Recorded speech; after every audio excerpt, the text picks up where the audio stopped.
প্রণয়ের সাতফোড়ন পর্ব ২০। সন্ধ্যা নেমে এসেছে। সেই সকাল ১০টার পর থেকে তিহান হিমার খবর নেই। মায়া, সিক্ত আর শুভ্র তিনজনই বাড়ির ড্রয়িং রুমে বসে টিভি দেখছে। টিভি মূলত শুভ্র দেখলেও সিক্ত আর মায়া অপেক্ষা করছে তিহান আর হিমার জন্য। তাদের মস্তিষ্ক দুজনের ফেরার চিন্তা, আর চোখ হলো টিভির পর্দায়। কিছুক্ষণ অপেক্ষা করতেই বাড়ির সদর দরজা দিয়ে প্রথমে প্রবেশ করলো হিমা, এরপর পেছন পেছনে তিহান। মায়া আর সিক্ত দুজনেই আগেই বুঝতে পেরেছিল হিমা আর তিহান বাড়িতে প্রবেশ করেছে, তবে কেউই সরাসরি তাদের দিকে না তাকিয়েও আর চোখে সবাই খেয়াল করছিল। হিমার মুখ মৃদু হাসি, অন্যদিকে তিহানেরও তাই। আর দুজনে হাতে অনেকগুলো করে শপিং ব্যাগ, তবে দুজনেরই হাঁটার দূরত্বটা প্রায় অনেক। এদিকে মায়া দেখল হিমার নজর তাদের দিকে পড়লে তার সেই মৃদু হাসিটুকু মুহূর্তেই গায়েব হয়ে গেল। সে হয়তো আশা করেনি ঢোকার মুহূর্তেই মায়া, সিক্ত আর শুভ্রকে সোফায় বসে টিভি দেখতে দেখবে। অন্যদিকে সিক্ত বিষয়টি খেয়াল করলো, হিমার মতো তিহানের মুখের হাসিটাও গায়েব। আর এদিকে শুভ্র তো টিভির মাঝেই হারিয়ে গিয়েছে। তিহান আর হিমা যে বাড়িতে এসেছে তা সে খেয়ালই করেনি। হিমা আবারও মায়াদের দিকে তাকিয়ে দেখে, ভাবলো তারা সবাই টিভি দেখতে ব্যস্ত। এই টাইমের মধ্যে তাড়াতাড়ি নিজের রুমে চলে যাওয়াটাই ভালো হবে। চিন্তা অনুযায়ী কাজটা করতে গেলেও তা আর হলো না। মায়া পায়ের ওপর পা তুলে বসা, হিমা তাদের সাথে কথা না বলেই চলে যেতে ধরলে। মায়া আর চোখে হিমার দিকে না তাকিয়েই ভারিক্কি কণ্ঠে বলল, এতক্ষণ বাহিরে থাকবি যখন, তাহলে এখন পাওয়ার ব্যাংক সাথে করে নিয়ে গেলেই তো পারতি। তোর ফোনটা যে বন্ধ হয়ে গিয়েছে সে খেয়াল কি তোর আছে? হুট করে মায়ের কণ্ঠস্বর শোনায় হিমা ভড়কে গিয়েছে। এদিকে তিহানও নিজের জায়গাতেই স্তব্ধ হয়ে দাঁড়িয়ে পড়েছে। মায়া, সিক্ত দুজনেরই ভাবমূর্তি নির্বিকার, দুজনেই তীক্ষ্ণ চোখ সোজা টিভির পর্দায়। এদিকে মায়ার কথা শুনে শুভ্র পেছনে তাকিয়ে দেখল হিমা আর তিহান দাঁড়িয়ে আছে, সাথে হিমা আর তিহানের হাতে অনেকগুলো শপিং ব্যাগ। সে ভ্রু কুঁচকে হিমার উদ্দেশ্যে বলল, তুই কই গিয়েছিলি? আজ সকাল থেকেই তো তোকে দেখিনি। শুভ্রর জিজ্ঞাসা শুনে হিমা আরও কিছুটা ভড়কে গেল। বেচারির কপাল বেয়ে ঘাম ছুটছে, তবুও হিমা নিজেকে কন্ট্রোল করে শব্দহীন মুচকি হেসে বলল, ভাইয়া, শপিংয়ে গিয়েছিলাম, অনেকগুলো কেনাকাটা ছিল তো, তাই এত দেরি হয়ে গিয়েছে।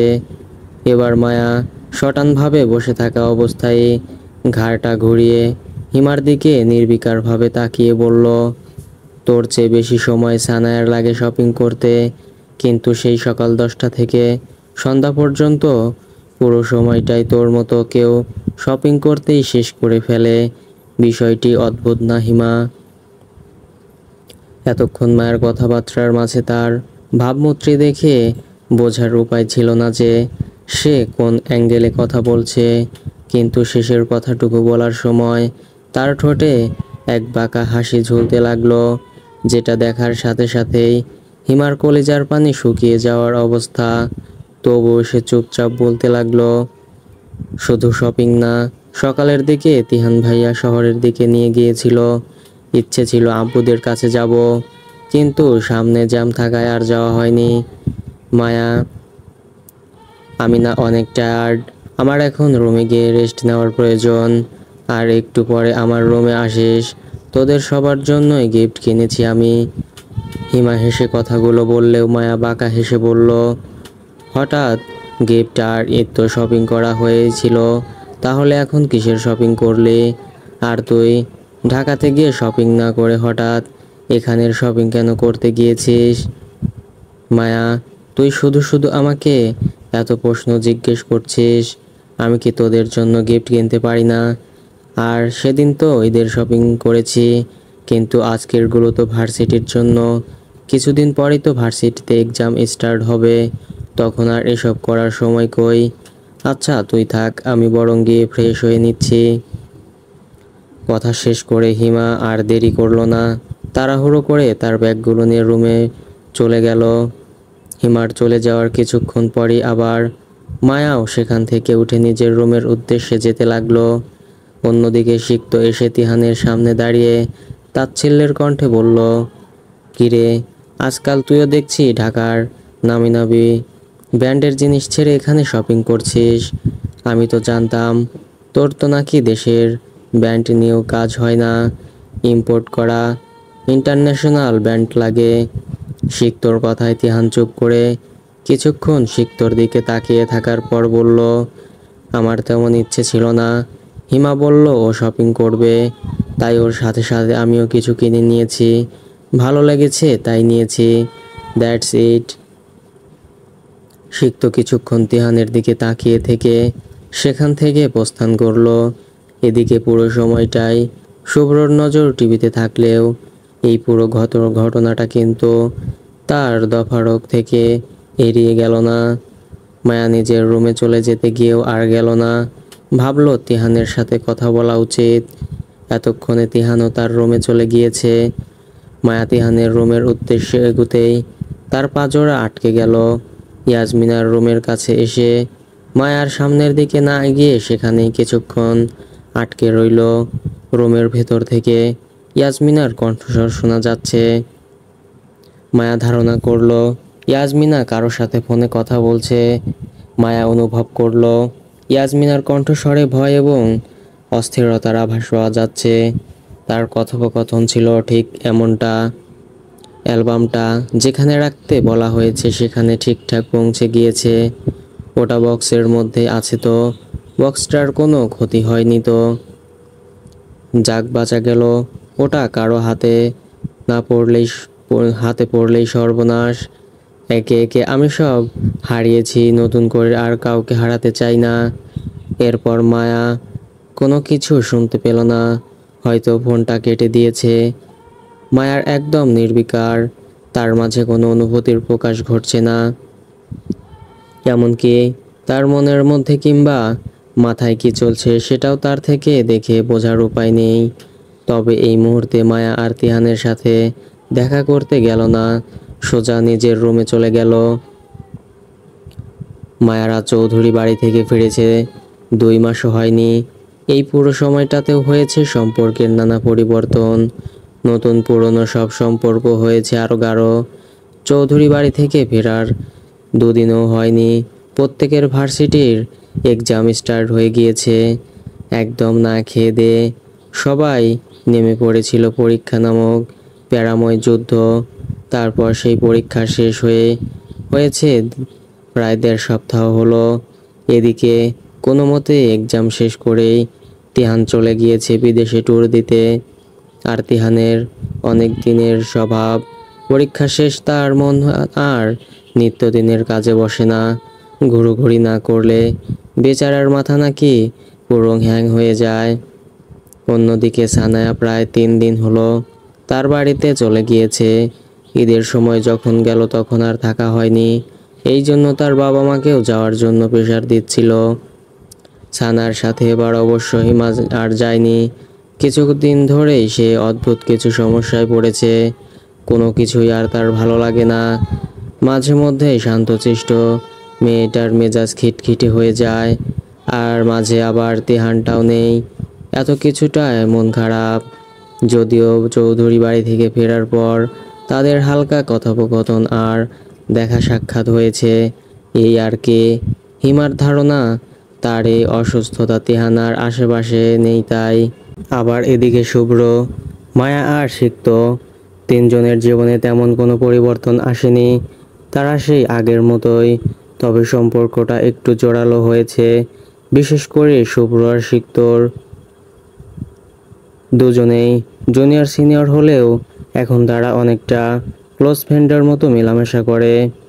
অন্যদিকে মায়া পরিবর্তন নাই বললেই চলে। মায়াই রয়ে গিয়েছে, প্রয়োজনের বাইরে তার কোনো কিছু নেই। তবে সিক্ত তার পিছু মোটেও ছাড়েনি। একসময় তার আফসোস ছিল এই মেয়েটাকে এত রাগানো খেপানোর চেষ্টা করলেও সে মেয়ের মাঝে কোনো কিছুর অনুভূতি প্রকাশ পায় না কেন, কিন্তু এখন সে এই বিষয়টিকেই বেশি এনজয় করে। মাকে বিরক্ত করার পরিমাণটাও এখন সে প্রচণ্ড রকমের বাড়িয়ে দিয়েছে। কিন্তু যত যাই করুক না কেন, মায়ের কাছে থেকে ওই এক দীর্ঘশ্বাস ছাড়া আর নিস্তব্ধ চাহনি ছাড়া সিক্ত কখনো কিছু পায়নি, আর আশাও করেনি। বরং তার এখন এমন চুপচাপ মেয়েটাকেই বিরক্ত করতে বেশি ভালো লাগে। এখন তার কাছে সবচেয়ে এনজয়ের ব্যাপারটা হলো মায়ার মাথার পেছনে কথায় কথায় বাড়ি মারা, যাতে মায়া বিন্দু পরিমাণও ক্ষেপে যায় না, শুধু সিক্তর দিকে চোখ মুখ শক্ত করে তাকিয়ে থাকে আর সিক্ত হাসতে লাগে। অতঃপর মায়া একটা দীর্ঘশ্বাস ফেলে বিষয়টি এড়িয়ে যায়। সিক্তর কাছে মায়ের রাগ বলতে ওই চোখ মুখ শক্ত করে তাকিয়ে থাকা, এর চেয়ে বেশি কিছু যেন মায়া করতেই জানে না। সবার নানান সম্পর্কের মাঝে মন খারাপের দুনিয়ায় আটকে পড়েছে সাদাব। সানায়ার সাথে তার দুষ্টু মিষ্টির সম্পর্কটা প্রায় অনেক দূরই এগিয়েছে। সাদাবের পরিবার সানায়ার পরিবারের মতো এতটা ধনী বর্গের মধ্যে না পড়লেও উচ্চ মধ্য পরিবার হিসেবে যথেষ্ট অমায়িক। তাদের ধারণা তাদের বিয়ের কথা তাদের পারিবারিককে জানালে বড় কোনো সমস্যা সৃষ্টির কোনো চান্স নেই। তাই দুজনেই সিদ্ধান্ত নিয়েছে সানায়া অনার্স শেষ করুক আর সাদাব মাস্টার্স শেষ করে কোনো ভালো জবের সাথে যুক্ত হয়ে তারপর না হয় পরিবারকে জানাবে। যেহেতু তাদের দুজনের পরিবারই তাদের উপর কোনো বিয়ের জন্য এখনও এক্সট্রা চাপ সৃষ্টি করেনি, তাই এ বিষয়ে এত তাড়াহুড়ো করার প্রয়োজন নেই। তবে সানায়া সেদিন থেকে তার বাড়িতে গিয়েছে, সেদিন থেকে আর সাদাবের কোনো কিছুতেই মন বসছে না। সব সময় সানায়ার সাথে কথা বলার জন্য ছটফট করছে। কিন্তু সানায়া যেদিন বাড়িতে গিয়েছে ঠিক সেই দিন রাতেই শুধু একবার তার সাথে ফোনে কথা হয়েছে। এরপর আর সানায়ার ফোন থেকে কোনো কলও আসেনি। এদিকে সানায়া আবার তাকে বলে দিয়েছে সানায়া যদি ফোন না করে তাহলে সাদাব যেন আগ বাড়িয়ে তাকে আবার ফোন না করে। সানায়ার বাবা মা আবার কিছু বিষয় যথেষ্ট কঠোর, যদি কিছু সন্দেহ করে ফেলে তো কেলেঙ্কারি হয়ে যাবে। সেই জন্য সাদাব আর 2 দিন ধরে একবারও সানায়াকে ফোন করেনি। তবে যখন যাওয়ার পরের দিনের একদিনও সানায়া একবারও ফোন করলো না।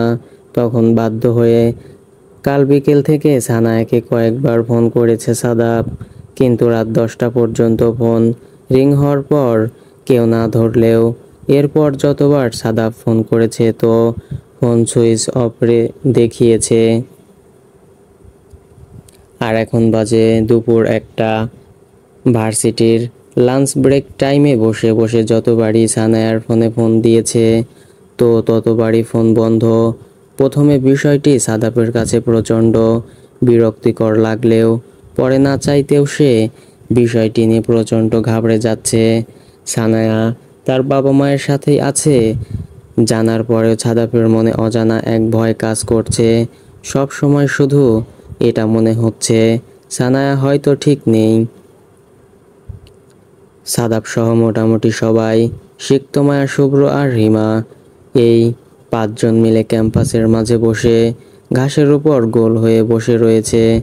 সবাই মায়ার নিজের নোট করার ব্যস্ত, তবে মাঝে মাঝে সবার গল্পের সাথে তালমিল দিচ্ছে। কিন্তু সাদাব তার নিজের চিন্তায় ব্যস্ত, তাই সবার কথা শুনুক কিংবা না শুনুক শুধু একটু পর পর হু হা করে যাচ্ছে। সাদাব অনেকক্ষণ ধরে আনমনা হয়ে বসে রয়েছে, সেটা প্রত্যেকেই খেয়াল করেছে। এরই মাঝে শুভ্র সাদাবকে উদ্দেশ্য করে ডাক দিলে প্রথমবারে সাদাব আনমনায় থাকার কারণে কোনো সাড়া না দিলেও পরক্ষণেই হু আসতেই বলল, জি ভাইয়া কিছু বলছিলেন? শুভ্র হেসে হেসে বলল, বাপরে, তোমার মন থেকে থাক সাদাব, আমাদের কেউ তো একটু বলতে পারো, আমরাও না হয় তোমার মন চুরি করা সেই রমণীর শহরে ঘুরে আসব। কথা শেষ করেই শুভ্র সহ বাকিরাও হেসে ফেলল। একে তো শুভ্র সাদাপের সিনিয়র, তার উপর এমন কথা শুনে বেচারা কিছুটা ঘাবড়ে গেল। যদিও শিখত শুভ্রর সাথে যথেষ্ট ফ্রেন্ডলি, তবুও সাদাপ এত তাড়াতাড়ি সিনিয়রদের সাথে ফ্রেন্ডলি হতে পারেনি। কিছুটা অপ্রস্তুত হওয়ার পর মতো করেই বলল, তেমন কিছু না ভাই, ওই আর কি একটু। সাদাপের কথা শেষ হওয়ার আগেই শিখত বলল, হয়েছে আর বানিয়ে কিছু বলতে হবে না। এমনিতেই তুই মিথ্যাটা ঠিকভাবে বলতে পারিস না, তার চেয়ে বরং তোর এই বোনটাকে দেখে কিছু শিখতে পারিস। মিস অ্যান্টনি মাইস্টানচন্দ্র মহাবিদ্যাসাগর ভেসিয়েরান্দ্রনাথ নিউটনাশ্বর চৌধুরী, যিনি কিনা পড়াশোনা করতে করতে বর্তমানে নেপচুন গ্রহে অবস্থান করেছেন। এদিকে সৌরঝড় চলে এলেও তিনি শান্ত আর ঠান্ডা থেকেই পড়াশোনা চালিয়ে যাবেন। শিক্তর কথা শুনে প্রত্যেকেই হেসে ফেললেও মায়া নিজের নোট করতে করতেই দীর্ঘশ্বাস ফেলল। কিন্তু এরই মাঝে হঠাৎ হিমা বিরক্ত নিয়ে বলল, আচ্ছা এই সানায়ার হয়েছেটা কি? সে কবে থেকে ওর খোঁজই নেই। আগে তো ফোন করলে রিং হতো, এখন তো পুরো বন্ধ। 3 দিন হলো বাড়ি যায়নি, আর এখনই ভুলে গিয়েছে শয়তান মহিলাটা। আসুক একবার এখানে, তারপর দেখব মজা। হিমার মুখে সানায়ার কথা শুনেই সাদাপ স্তব্ধ হয়ে গিয়েছে। এরই মাঝে ছানায়া হিমারাও ফোন করেছে না, এতে তার দুশ্চিন্তা আকাশ ছুঁল। মাথা কাজ করা বন্ধ হয়ে যাচ্ছে তার। সানায়ার ফোন না ধরে কিন্তু হিমার ফোন কেন ধরছে না? এরই মাঝে মায়া মাথা নিচুর দিকে নিয়ে নোট করতে করতেই বলল, আমিও ফোন দিয়েছিলাম, তবে সেম কাহিনী। সাদাব ভাইয়া, আপনার সাথে সানায়ার কথা হয়েছে? ও কি বলেছে? ফোন কেন ধরছে না? হুট করে নিজের নাম আসায় সাদাব চমকে উঠল। মাথায় ঠিক ঢুকলো না মায়া তাকে কেন জিজ্ঞেস করছে। এদিকে প্রত্যেকেই কৌতূহল নিয়ে জানার জন্য তার দিকে তাকিয়ে রয়েছে। সাদাব কয়েকবার ঢোক গিলে জোরপূর্বক হাসি দিয়ে বলল, মায়া, আমি কিভাবে জানবো? সানায়া তো তোমাদের সাদাব তার কথা শেষ করতে পারল না, তার আগেই মায়া মাথা উঁচু করে হুট করেই ঘাড়টা কিছুটা বাঁকিয়ে খুব শান্ত আর স্বাভাবিক গলায়, তবে তার তীক্ষ্ণ শান্ত চোখে তাকিয়ে বলল, ভাইয়া, আমরা মোটামুটি সবাই বিষয়টি জানি। এতেই যেন সাদাপের সর্বনাশ। সাদাপের কাছে মায়া বিষয়টা মানেই খুব শান্ত আর স্বাভাবিকভাবে মানুষের জান বের করে দেওয়ার ভয়ঙ্কর ক্ষমতাটা রাখে।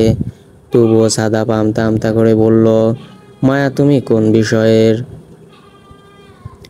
এবার আর সে কথাটা শেষ করতে পারল না। সিক্ত ফোনে স্কল করছিল আর সবার কথোপকথন শুনছিল। তবে সাদাপের কথা শুনে ফোন থেকে চোখ সরিয়ে সাদাপের উদ্দেশ্যে বলল, তোমরা দুইটা যে কি পরিমাণে গাধা তা তোরা নিজেও জানিস না। তোরা কি ভেবেছিলি আমাদের সামনেই গোপনে গোপনে মেট্রো রেল চালাবি, অথচ আমরা কিছুই জানতে পারবো না? তোর আর সানায়ার পুরো কাহিনী আমরা জানি।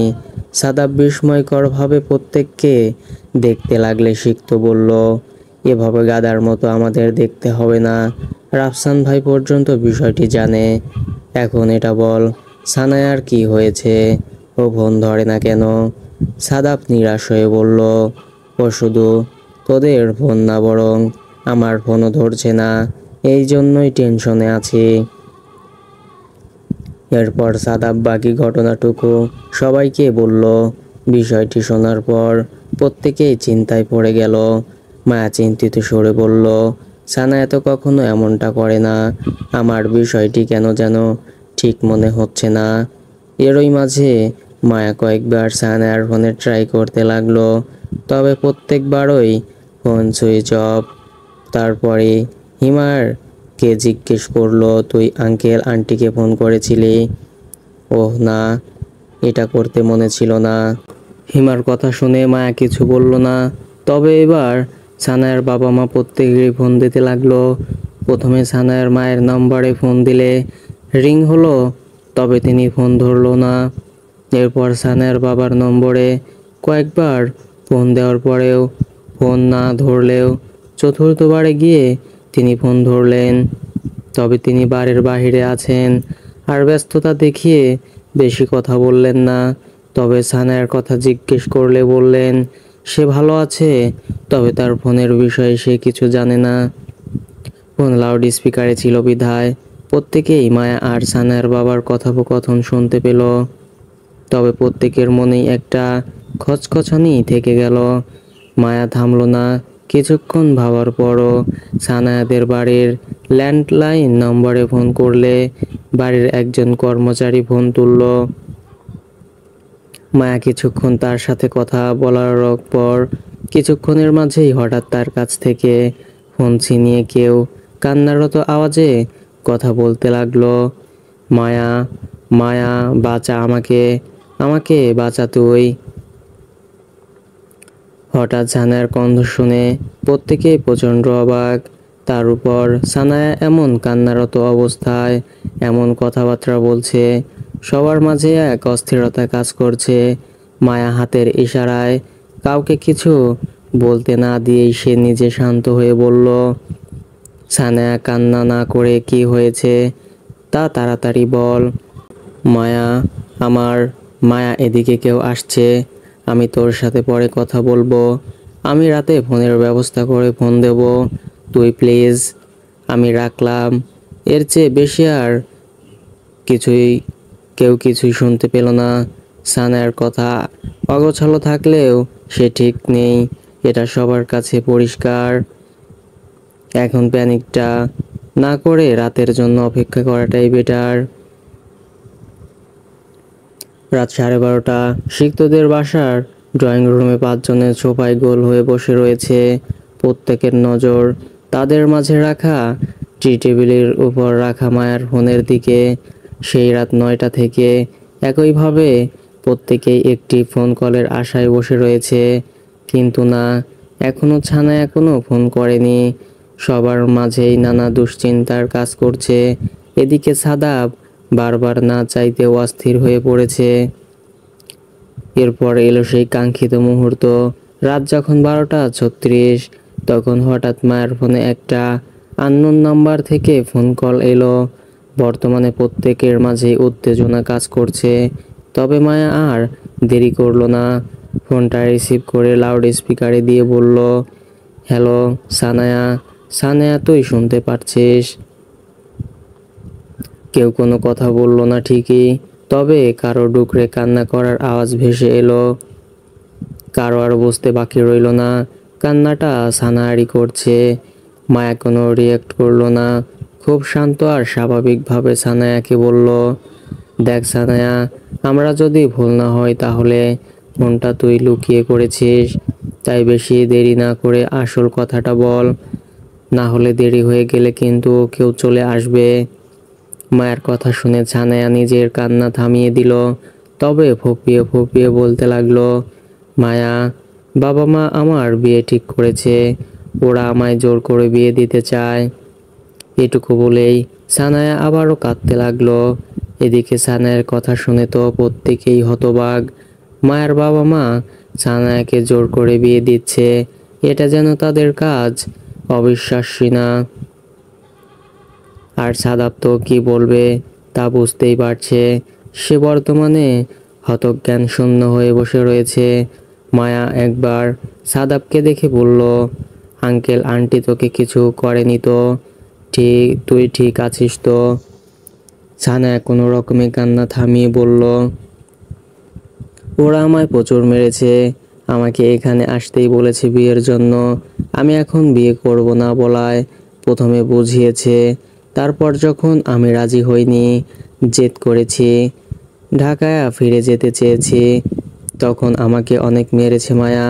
আমার ফোনটাও সেদিনই নিয়ে নিয়েছে, ঘরে বন্দি করেও রেখেছিল। মায়া, মায়া প্লিজ আমাকে বাঁচা। আমি এই বিয়ে করতে চাই না। আমি এই বিয়ে করলে বাঁচতে পারবো না। নিজেকে তখন শেষ করে দেওয়া ছাড়া আর কোনো উপায় থাকবে না। মায়া আরেকবার সাদাফের দিকে তাকাতেই দেখলো সাদাফের চোখ দিয়ে পানি গড়িয়ে পড়ছে।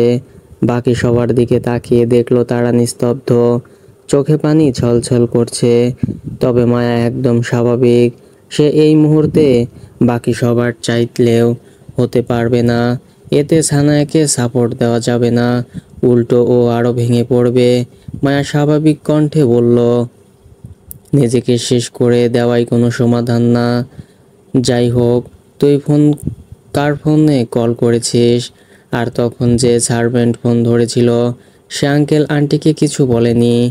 না, আমি ওর ফোন দিয়েই ফোন করেছি। তবে তোর সাথে বেশিক্ষণ কথা বলতে পারবো না। ধরা পড়ে গেলে ওর জন্য বিপদ হয়ে যাবে, আর আমাকে কি করবে তাও জানি না। মায়া চোখ মুখ শক্ত করে একবার সবার দিকে তাকিয়ে সানায়াকে বলল, ভয় পাবি না, আমি তোর সাথে কোনো ভুল হতে দেব না। আমরা কালকেই চন্দ্রাপুর যাব। তুই নিশ্চিন্তে থাক। নিজের সর্বোচ্চ দিয়ে চেষ্টা করে হলেও তোর ইচ্ছের বিরুদ্ধেই কিছু হতে দিবে না। আপাতত চুপচাপ ঘুমিয়ে পড়। মনে রাখিস, তোর নিজেকেও কিন্তু স্ট্রং থাকতে হবে। খাওয়া দাওয়া করিস ঠিক মতো। সাদাব ভাইয়াও যাবে কিন্তু আমাদের সাথে। ঠিক আছে। এরপর ফোন কেটে দেওয়া হলো। মায়ের কথা যে যেন সানায়া কিছুটা স্বস্তি পেল। তবে সাদাপের সাথে কথা বুঝতে পারল তাদের বিষয়টি হয়তো সবাই জেনে গিয়েছে। তবুও কেন যেন হঠাৎ তার কান্না পেয়ে গেল। তবে সেই কান্নাও আর স্থায়ী হলো না যখন নজর পড়ল রুমের দরজায় দাঁড়িয়ে থাকা তার মায়ের রাগান্বিত চেহারাটায়। ভয়ে আতঙ্কে গলা শুকিয়ে কাঠ হয়ে গেল তার। সাথে তার পাশে থাকা বাড়ির সেই সার্ভেন্ট মেয়েটারও, যার ফোনেই এতক্ষণ কথা বলছিল সানায়া। মায়ের এমন রাগান্বিত চেহারা দেখে সানায়ার চোখ দিয়ে পানি পড়ার সাথে সাথে মুখ দিয়ে অস্ফুট স্বরে বেরিয়ে এলো, আম্মু। ভোর 6টা। আকাশে সূর্যের আলো ঠিকভাবে বিস্তৃত হওয়ার আগেই মায়া, সিক্ত, শুভ্র, হিমা আর সাদাব মিলে রওনা দিয়েছে চন্দ্রাপুরের উদ্দেশ্যে। রাতে সেভাবে কারোরই ঘুম হয়নি। সাদাব তো সারা রাতি জেগেছিল। বেচারা সবার সামনে কাঁদতে চেয়েও কাঁদতে পারছে না। চোখের নিচে তার কালো দাগ পড়ে গিয়েছে। সবাই আজ সিক্তর কালো রঙের মার্সিডিজ গাড়ি করেই চন্দ্রাপুরের উদ্দেশ্যে বেরিয়েছে। তবে আজ ড্রাইভিং সিক্ত, সাদাব কিংবা শুভ্রর মাঝে কেউই করছে না। বরং আজ মায়া ড্রাইভিং করছে আর হিমা তার পাশে বসা পেছনের সিটে। এক জানালা পাশে সাদাব, তার পাশে সিক্ত, আর সিক্তর পাশে আরেক জানালার কাছে বসা শুভ্র। সিক্তর এই গাড়িতে মোট 5 জনেরই বসার ব্যবস্থা রয়েছে। সাদাব একদম নির্বিকারভাবে জানালার দিকে, বাহিরের দিকে তাকিয়ে রয়েছে। সিক্তর মন মানসিকতাও তেমন ভালো নেই। প্রিয় বন্ধুর এমন অবস্থা দেখে ভালো না থাকাটাই স্বাভাবিক। সাদাব সিক্তর জীবনে আসা এক অক্সিজেন সমতুল্য আগন্তুক ছিল। সিক্তর একার জীবনটাকে কিছুটা অপূর্ণতা দিয়েছিল এই সাদাব। অতিরিক্ত কোনো কিছুই সাদাবের মাঝে নেই। খুব শান্তশিষ্ট আর ভদ্র ছেলেদের কাতারেই পড়ে সে। সিক্ত মাঝে মধ্যে কোনো ভুল করতে গেলে এই সাদাবই তাকে সঠিক পথটা দেখিয়েছে। আবার কখনো কখনো সিক্তর বদ অভ্যাসগুলোতেও নিজেকে অভ্যস্ত করে নিয়েছে। আর আজ প্রিয় মানুষটার দূরে সরে যাওয়ার খবর শুনে ছেলেটা এতটা ভেঙে পড়েছে। সিক্ত করুণ চোখে সাদাবকে দেখলো। এদিকে শুভ্র বিষয়টি অনুভব করতে পারছে। অন্যদিকে মায়ের পাশে বসে থাকা হিমার মনটাও খারাপ। কালকে সানায়ার এমন কান্নারত আওয়াজ শোনার পর থেকে মেয়েটার একদমই কোনো কিছু ভালো লাগছে না। শুধু মনের মাঝে একটা প্রশ্নই জাগছে, সানায়ার বাবা মা কেন সানায়ার ইচ্ছের বিরুদ্ধে গিয়ে তাকে বিয়ে দিতে চাইছে? সাদাব ভাইয়া আর সানায়া তো দুজন দুজনকে সত্যি সত্যি ভালোবাসে। আচ্ছা, সানায়ার বাবা মা তো সাদাপার, সানায়ার বিষয়টি জানে না। তাহলে তারা যখন বিষয়টি জানবে তখন কি এদের মেনে নিবে, নাকি সানায়াকে জোর করে বিয়ে দিতে চাইবে? না না, এমন কেন করতে যাবে? আঙ্কেল আন্টি তাদের মেয়েকে যথেষ্ট ভালোবাসে। তাদের মেয়ে সাদাব ভাইকে না আর পারা যাচ্ছে না। সেই কখন থেকে ঘুরে ফিরে একই প্রশ্ন এসে হিমাকে কনফিউজড করে দিচ্ছে। মায়া ড্রাইভিং করতে করতে মোটামুটি সবারই কার্যকলাপ কিছুক্ষণ পর পর আর চোখে কিংবা গাড়ির জানালার দিকে তাকিয়ে তাকিয়ে দেখছিল। সবার মাঝে পরিস্থিতির বিষাদ অনুভূতি থাকলেও মায়া একদম স্বাভাবিক। ওর চেহারায় নেই কোনো হাসি অথবা কষ্টের ছাপ। ওর মনের মাঝে কি চলে এটা ধরতে পারা বড়ই কষ্টসাধ্য। সাথে এক অদ্ভুত ক্ষমতাও রয়েছে তার, যেখানে সবাই কোনো বিষয় নিয়ে চিন্তা, দুঃখ কিংবা হাসির ঝলকানিতে একাকার, সেখানে মায়া একদম স্বাভাবিক। প্রতিবারই সে খেলতে থাকা নিজের মস্তিষ্ক আর মনের সাথে। এই গুণাবলীর মূল কারণ হয়তো এটাই যে মায়া বেশিরভাগ সময় তার মন নয় বরং মস্তিষ্কের কথাই বেশি শোনে, অথবা মন আর মস্তিষ্কের ঠিক ব্যালেন্স করতে পারে সচরাচর সবাই পারে না। দুর্বল মুহূর্তে নিজের মনের কথায় আবেগী হয়ে অনবরত টেনশনের সাগরে ডুবে যায়, যার যার ফলে মস্তিষ্কের তীক্ষ্ণ চিন্তা ভাবনাগুলো নিয়ে তার আর বসা ভাবার সময় হয় না। অন্য সবার পরিস্থিতি প্রায় এক হলেও মায়ার চিন্তা ভাবনা এখন অন্য কিছু। প্রচণ্ড গভীর চিন্তার ডুবেছে সে। শুধু যেটাই করুক তা পরিস্থিতি সাপেক্ষেই করতে হবে। চন্দ্রাপুরের শহরে এসে পৌঁছাতে মায়াদের 9টা বেজে গেল। তারা আর চৌধুরী বাড়িতে যাওয়ার সিদ্ধান্ত নিল না। তার দিদুন ইয়াসমিনা চৌধুরী এখন বাড়িতে নেই। তিনি প্রতিবারের মতো মেডিকেল চেকআপের জন্য, অন্যান্য চিকিৎসার জন্য বিদেশে চলে গিয়েছে। প্রায় 15 দিন হলো। তাই মাদের বর্তমান উদ্দেশ্য সানায়াদের বাড়ি। শহর থেকে তাদের বাড়ি যেতে সর্বোচ্চ আর 5 থেকে 7 মিনিট লেগে যাবে। বলতে বলতেই হঠাৎ নজরে এলো আধুনিক যুগের বিশাল বড় এরিয়ার সমন্বয়ে তৈরি ডুপ্লেক্স বাড়ি। বাড়ির আশেপাশে খোলামেলা জায়গাটাও মোটামুটি অনেক। বাড়ির সামনে গাড়ি আসতেই দুজন দারোয়ান মেইড গেট না খুলে দিয়ে তাদের মাঝে থেকে একজন এসে জিজ্ঞেস করলো তারা কারা। এরপর মায়া নিজেদের পরিচয় দিলে কিছুক্ষণের মাঝে সেই দারোয়ান বাড়ির ভেতরে গিয়ে আবারও ফিরে এলো। এরপর মেইন দরজা খুলে দিয়ে দরজা লাগিয়ে দিল। মায়া সোজা গাড়িটা নিয়ে বাড়ির ভেতরে গিয়ে রাস্তার এক পাশে থেমে গেল। এরপর একে একে প্রত্যেকে গাড়ি থেকে নেমে বাড়ির ভেতরে যাওয়ার জন্য প্রস্তুত হলো। কেউ কারো সাথে বিয়ে কিংবা অন্য কিছুর জন্য এক্সট্রা কাপড় আনেনি, জাস্ট নর্মাল একটা করে প্রত্যেকে ড্রেস এনেছে, যাতে বিপদের সময় কাজে লাগে। মায়া আর শুভ্র আগে আগে, আর সাদাপের এক পাশে সিক্ত, তো অন্য পাশে হিমা। আর মায়াদের থেকে কিছুটা পেছনে শুভ্রর চোখ মুখ গম্ভীর। বাড়ির সদর দরজা খোলাই ছিল, আর তারা প্রত্যেকেরই দরজার ভেতর গিয়ে প্রবেশ করতেই একজন 45 ঊর্ধ্বের ব্যক্তির হাসি খুশি চেহারা তাদের নজরে এলো।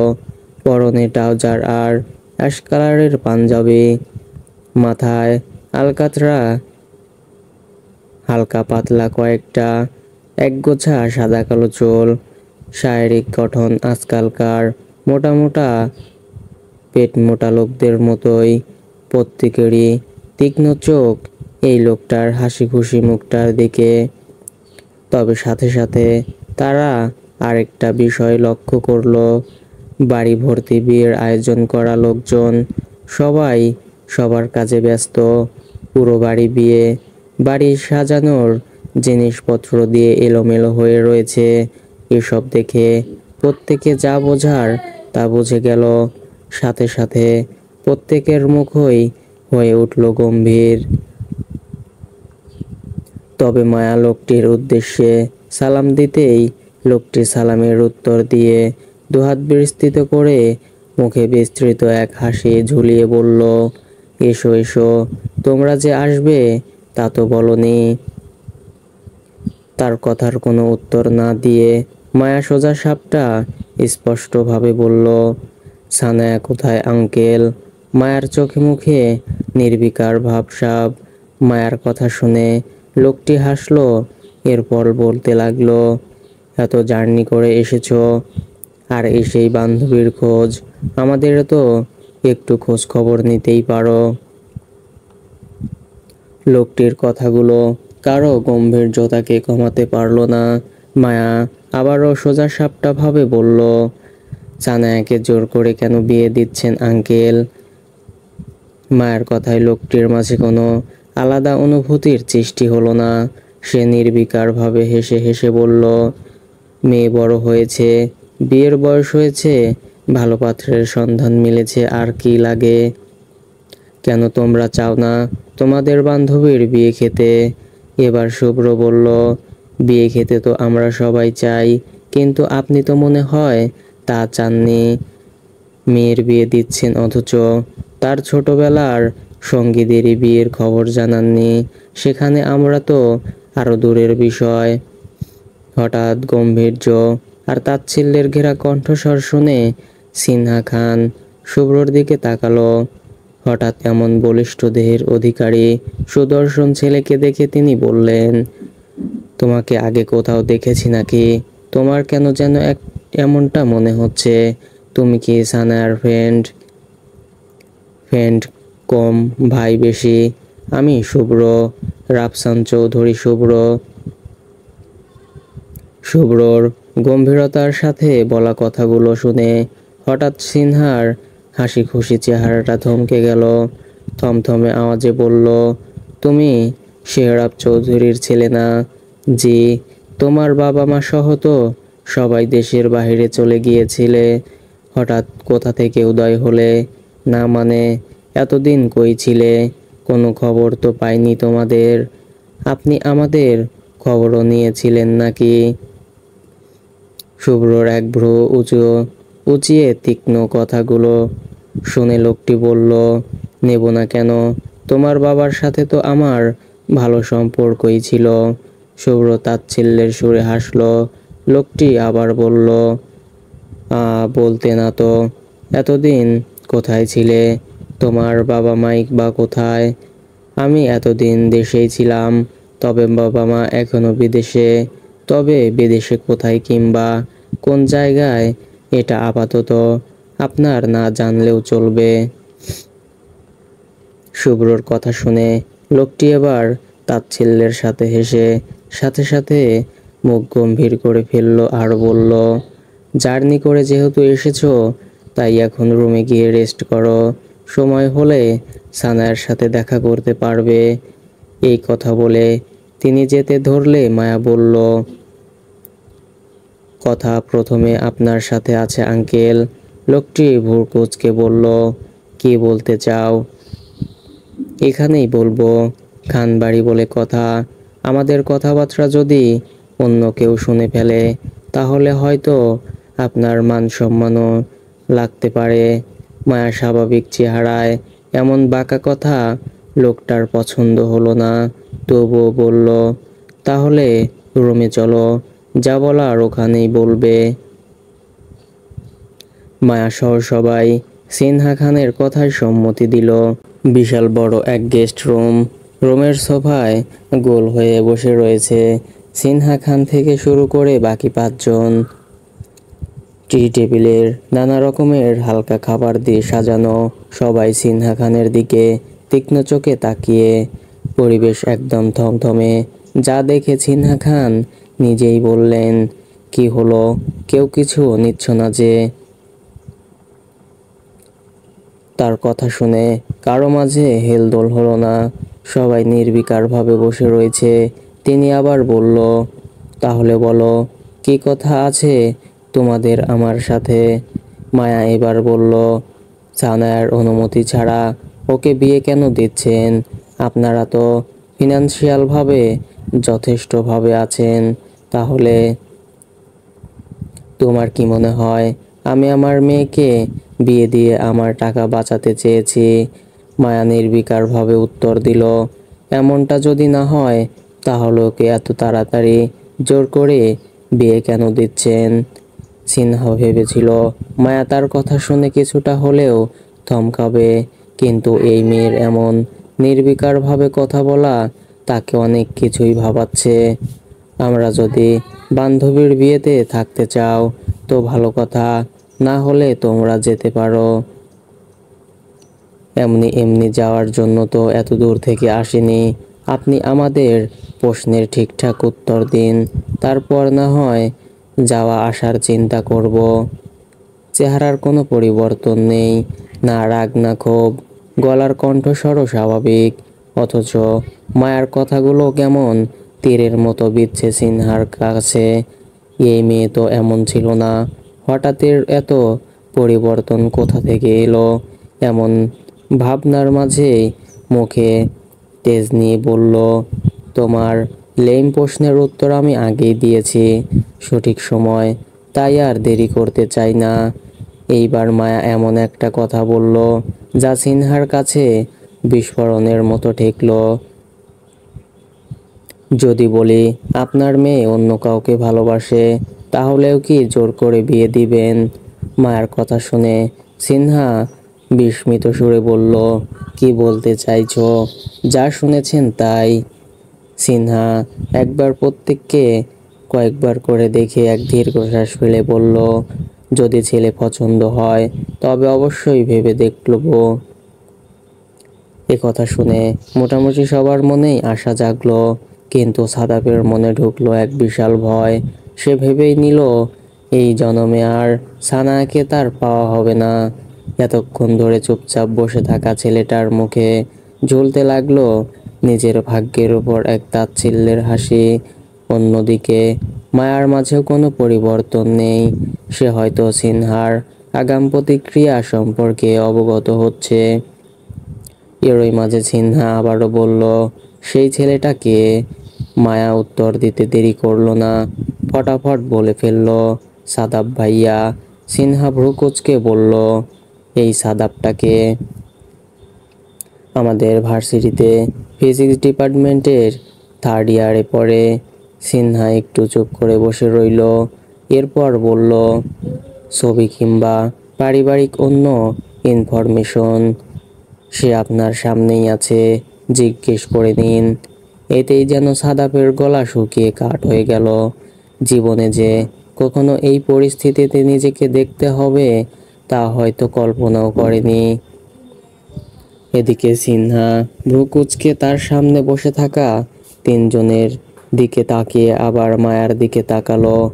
অমনি মায়া সাদাপের দিকে ইশারা করলো। সিনহা ভ্রু কুঁচকে ভাঁজ পড়া কপালটা স্বাভাবিক হয়ে গিয়েছে। সে খুব তীক্ষ্ণ চোখে সাদাবকে খুঁটিয়ে খুঁটিয়ে কিছুক্ষণ দেখতে লাগলো। ছেলেটাকে তার কাছে তেমন মন্দ মনে হয়নি। সুদর্শন চেহারা, পোশাকও যথেষ্ট, দেখে তার ভালো ঘরের ছেলেই মনে হলো। তবুও তীক্ষ্ণ কণ্ঠে বলল, নাম কি তোমার? এতক্ষণ ধরে সাদাপের সাথে নানান ভয় সংকোচন আতঙ্ক কাজ করলেও এবার সে একদম নির্বিকারভাবেই জবাব দিল, আহনাফ হোসেন সাদাব। বাবা কি করেন? ঢাকায়। কোথায় থাকো? ভিআইপি এরিয়ার নিজস্ব জায়গা জমি কিংবা ফ্ল্যাট আছে?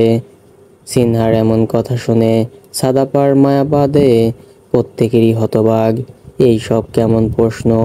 এদিকে মায়া আর সাদাব খুব ভালোভাবেই প্রস্তুতি ছিল সিনহার এমন কথা শোনার জন্য।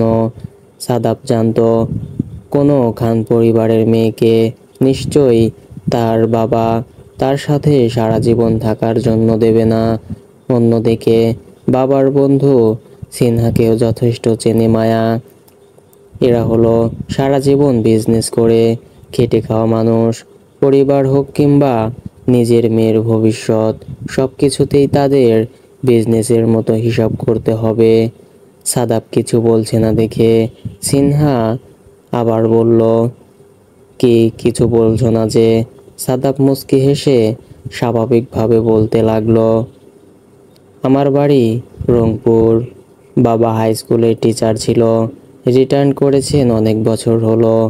বাড়িতে ছোট বোন আছে, পেনশনের টাকা দিয়েই সংসার চলে। সাথে আমি টিউশনি করে যা একটু ইনকাম করি তা ওখানেই দেওয়া হয়। তাই ঢাকার ভিআইপি এরিয়ায় আমার প্রপার্টি থাকা নিশ্চয়ই স্বাভাবিক কিছু হবে না।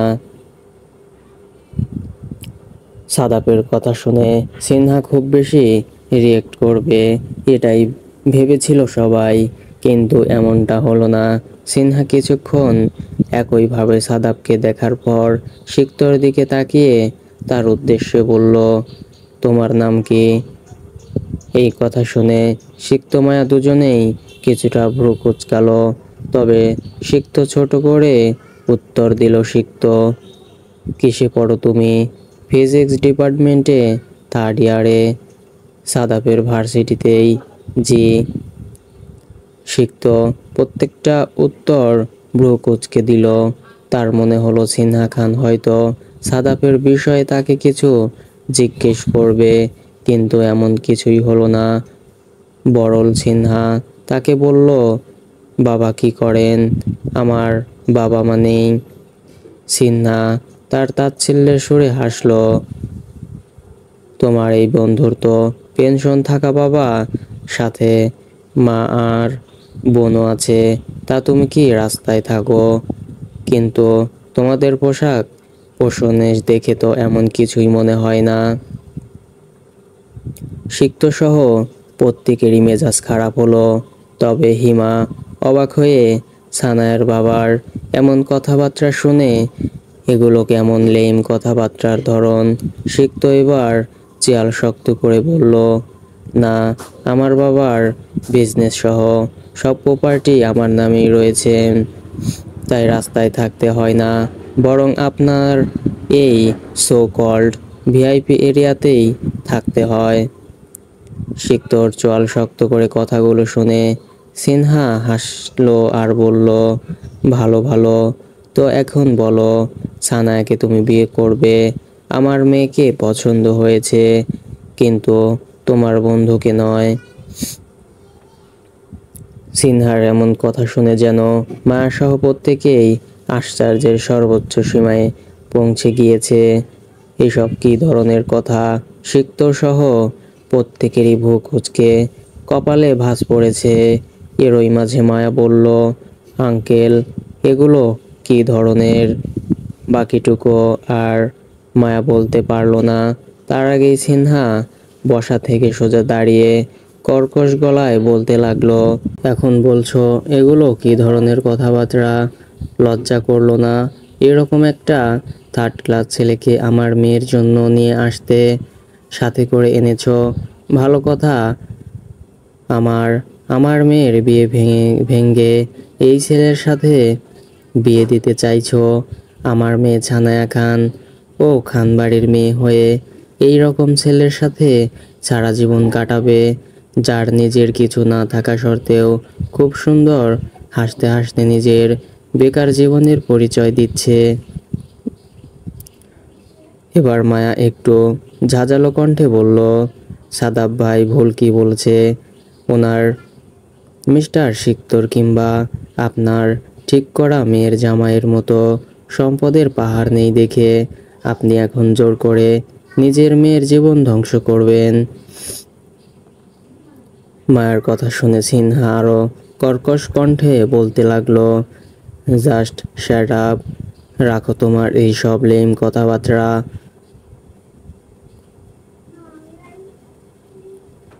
মেহরাব এখানে থাকলে নিশ্চয়ই নিজের মেয়ের এমন কথাবার্তা শুনে হয় লজ্জিত হতো, নয়তো তোমাকে দুই চারটা বসিয়ে দিত। বাবা মায়ের শাসন না পেয়ে যে কত বড় বেয়াদব হয়েছ তার ধারণা আছে তোমার।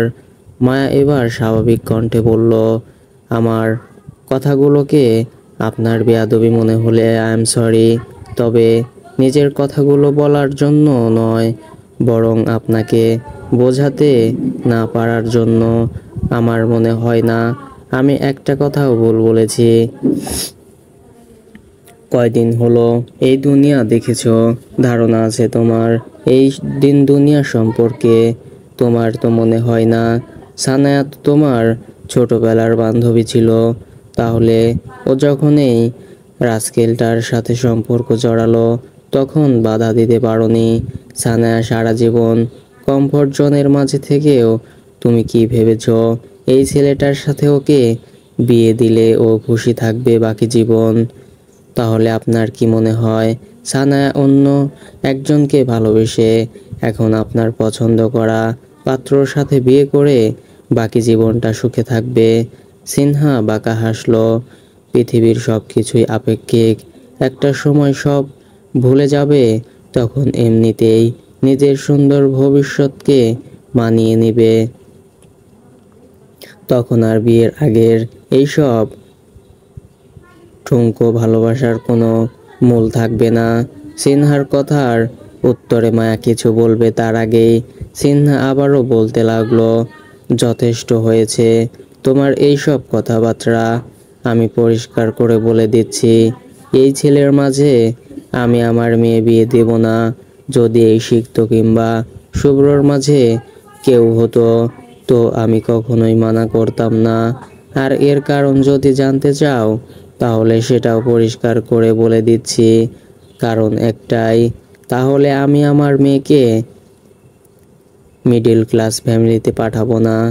আজ যদি শুভ্র কিংবা সিক্তর মতো সাদাপো ভালো কোনো পজিশনে থাকতো তাহলে আমি এই সমর্থনে মানা করতাম না।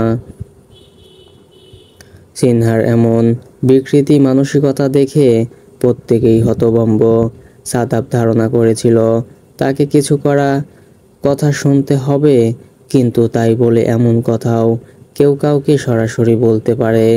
এদিকে মায়াও ভাবতে পারছে না তার বাবার ছোটবেলার বন্ধুর মানসিকতা এমন এতটা বিকৃত। সিক্ত এবার কিছুটা সিনহার প্রতি ঘৃণিত হয়ে বলল, বিজনেসের চক্করে এখন নিজের মেয়ের জীবনটাকেও আপনি বিজনেসের ফাইল বানিয়ে ফেলেছেন। সিক্তর কথায় সিনহা হাসলো। এই সাধারণ হাসিটাও এই মুহূর্তে প্রত্যেকের কাছে অসহ্য লাগলো। পরক্ষণেই সিনহা বলতে লাগলো, জীবনটা এত সোজা নয়, এখানে ভবিষ্যৎ চিন্তা করতে গেলেই টাকার প্রয়োজন হয়, যা যথেষ্ট পরিমাণে না থাকলে জীবন সুন্দর হয় না। দুনিয়ায় তোমাদের আগমন বেশি দিনের নয়, তাই এসব সম্পর্কে ধারণা কম। বয়স বাড়লে এগুলোর সাথে একদিন এমনিতেই অভ্যস্ত হয়ে যাবে। তোমরা আমার মেয়ের বিয়েতে এসেছো ভালো কথা, আনন্দ করো, উল্লাসে মেতে ওঠো, কিন্তু আমার মেয়ের বিয়েতে বাধা সৃষ্টি করলে আমি কিন্তু ছাড়বো না। আর একটু পর সানায়ার সাথে দেখা করে নিও, আর পারলে ওকে একটু বুঝিও আমার মেয়েকে পড়তে পাঠিয়ে যে এমন অধপতন ঘটবে তা ভাবতেও পারছি না। যাই হোক, সবাই ওর সাথে দেখা করে ভালো, কিন্তু এই সাদাব যেন আমার মেয়ের আশেপাশেও না যায়, তাহলে কিন্তু ফল মোটেও ভালো হবে না। ইচ্ছে তো করছে এখন বাড়ি থেকে বের করে দিতে, কিন্তু কি করব, আমরা থার্ড ক্লাস ফ্যামিলিতেও তো কেউ নেই কেউ না। আমরা হলাম খান বংশের মানুষ, বাধ্য হয়ে মাঝে মধ্যে শত্রুকেও মেহমান বানিয়ে আপ্যায়ন করতে হয়। কিন্তু এদের শত্রুরা যদি এটা ভাবে খান বংশের মানুষেরা নিজের সম্মান বাঁচাতে গিয়ে শত্রুর যাত্রা কর্মকাণ্ড মেনে নিবে, তাহলে কিন্তু সে ভুল করবে। আমরা শত্রুদের মেহমান বানিয়ে যেভাবে আপ্যায়ন করতে জানি, তেমনি সময় এলে শত্রুদের ধ্বংস করতে জানি। তোমাদের পরিণত যেন ভুলেও তেমন কিছু না হয়। সাবধানে থেকো। সম্পূর্ণ কথাগুলো সিনহা খান হাসি মুখে বলে রুম থেকে বের হয়ে গেলেও প্রত্যেকের কাছে তা অসহ্যকর ঠেকল, শুধু সাদাব বাদে। সে একদম নির্বিকার, তার মাঝে কোনো অনুভূতি নেই, মুখে তাচ্ছিল্যের হাসি। নিজেকে তার কাপুরুষ মনে হচ্ছে, যে কিনা নিজের প্রিয়তমার জন্য কিছুই করতে পারবে না। চোখের সামনেই তার প্রিয়তমার জন্য কারো হয়ে যাবে, কিভাবে সহ্য করবে এসব সে? সাদাব বাদে শুভ্র সিক্তর মাঝে আগুনের ফুলকি বের হচ্ছে, বিশেষ করে সিক্ত প্রচণ্ড রেগে। তার মতে তার দেখা সিনহা খানই হচ্ছে পৃথিবীর সবচেয়ে ন্যারো মাইন্ড বিশিষ্ট প্রাণী। মানুষ এতটাও বিকৃত মস্তিষ্কের হয় কিভাবে তার জানা নেই। সিক্ত নিজের রাগের মাঝেই হঠাৎ মায়ার দিকে তাকালো। মায়া একদম শান্তশিষ্ট, অথচ একটু আগে সিক্ত আর তার মাঝে এক ভয়ঙ্কর আগুনের আভাস অনুভব করছে। হঠাৎ এই আগুন নিভে গেল কিভাবে? আবার মায়ার মুখে বাঁকা হাসিও ঝুলছে। সিক্ত হয়তো অনেক কিছু আন্দাজ করে ফেলেছে। এরই মাঝে এতক্ষণ ধরে মায়া সিক্তর দিকে না দেখতেও এবার সিক্তর দিকে ফিরে তাকিয়ে তার বাঁকা হাসিটাকে আর বিস্তৃত করলো, যা দেখে সিক্ত নিজেও বাঁকা হাসলো। সো ফ্রেন্ডস, গল্পটি কেমন লাগলো অবশ্যই কমেন্ট করে জানিয়ে দিন, এবং নিত্য নতুন গল্প দেখতে চাইলে চ্যানেলটি সাবস্ক্রাইব করে পাশেই থাকুন। ধন্যবাদ সবাইকে।